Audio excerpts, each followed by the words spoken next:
I'm taking the first component, productivity. As I mentioned earlier, productivity is nothing but formation of organic matter, or we can call it as biomass. Maybe in plant or maybe in animal, that is in consumer. Primary productivity. Primary means first one. As you know that in food chain or in nature, only green plants, they can prepare their own food during a process called as photosynthesis. They form glucose.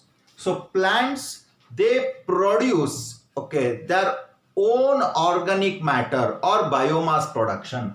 So the amount of biomass production or the amount of organic matter produced per unit area in given time is called as primary productivity. When it is by plant, we call it as primary productivity. And when food is prepared or the consumers, they get food from the plant, from the producer. So the amount of organic matter or the biomass production by consumer is called as secondary productivity. This is by plant producer, this is by consumer, secondary productivity. If you take example of lake ecosystem, phytoplankton, which are green in color, including algae, they produce primary production, or we call primary productivity. Zooplankton, which eats that, fishes eat zooplankton, they go for secondary productivity. And when we speak of productivity, there are two terminologies. One is GPP. GPP stands for gross primary production or productivity. Gross primary production. NPP, net primary productivity.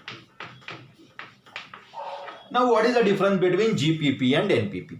GPP, if I take example of primary production, primary productivity, the total organic matter, the total biomass produced by them is called as gross primary productivity, which is present in the plant.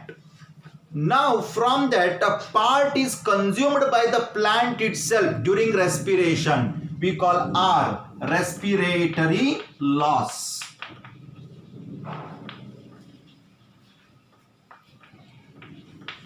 Respiratory loss. So during respiration, a part is consumed. Now what is left? That is called as NPP. Okay, from GPP a part is consumed. Now what is left is called as NPP, which is available to the consumer. So this is the importance of GPP and NPP. Thank you.